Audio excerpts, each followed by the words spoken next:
In the small family, there is a single mom who has a lovely daughter.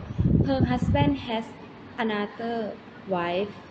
The mother is overthinking about daughter. She said everything to her because she aware cannot take care daughter enough. She does not allow her daughter to travel with men.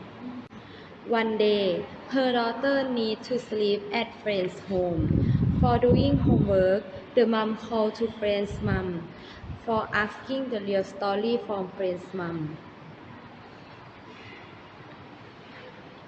Hello, my daughter, to do homework at your home today. Yes, she is doing homework with my daughter. Ah, okay. I feel happy when I hear like that. Thank you. The daughter is uncomfortable. Mom plans about her life everything and she must follow only when the time of graduation is reached. Daughter needs to go to the sea with friends. She tries to tell with mom, but mom say no to her. Mom, is this possible if I want to receive different? No, if you want to go, Mom will go with you together because I cannot know how you how take how take care yourself. When the daughter hears like that, she go back to her room and cries. She does not understand why. Mom does not understand her feeling.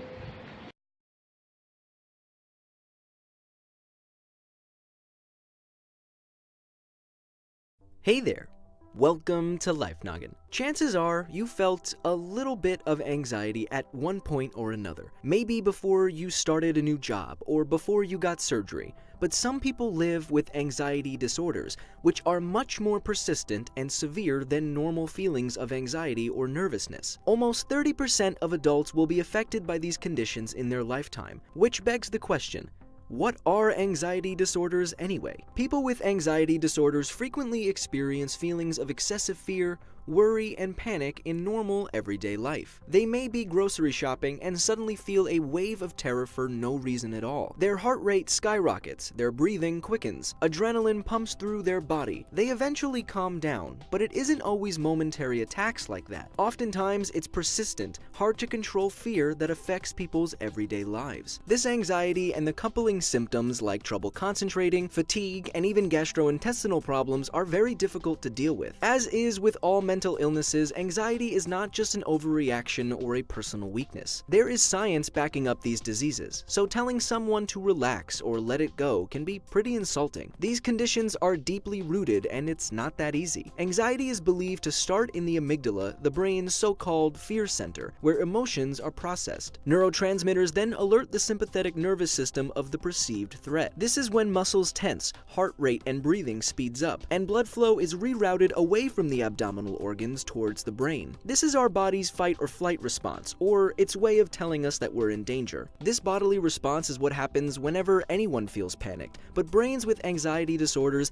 experience something a little different. These conditions are characterized by differences in neuroendocrine, neurotransmitter, and neuroanatomical functions. To put it simply, these people's brains function differently. They also appear to have unbalanced activity levels in different parts of the brain, more activity in emotional centers versus higher cognitive centers. Some of these abnormalities are so major that they can be seen on brain scans. While the exact causes of anxiety disorders aren't fully understood, there are a number of things that can increase your risk of developing one. If you've been through a serious trauma, you're more likely to develop an anxiety disorder. Genetics, certain personality types, and other pre-existing conditions have also been linked to these illnesses. Regardless of what may have caused the onset of an anxiety disorder, there are a number of different types you can have. General excessive, uncontrollable nervousness is called called generalized anxiety disorder. Agoraphobia is extreme fear of being trapped and unable to escape. The fear of being embarrassed in social situations is social anxiety disorder. Panic disorder comes with extreme sudden panic and impending doom. Specific phobias of things like heights and snakes are also considered anxiety disorders. About 30% of people with anxiety disorders go through life without seeking treatment, but as horrible as these conditions are, they are treatable. Benzodiazepines and antidepressants are commonly used to treat anxiety. Talking to a therapist is very helpful too. CBT, or cognitive behavioral therapy, reduces anxiety by creating a new way of thinking, reacting, and behaving. Those with anxiety disorders are often advised to avoid alcohol, drugs, and caffeine, and to exercise regularly. Other self-care techniques like meditating and yoga can be effective in lessening anxiety too. And remember, there is no shame in seeking help to improve your mental health. Links to free resources are located in the description below. So do you have any tips or tricks to calm yourself when you're feeling anxious? Let us know in the comments or tell us, what should we talk about next?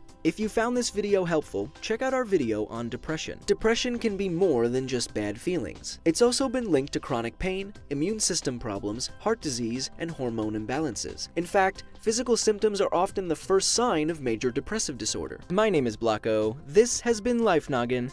Don't forget to keep on thinking.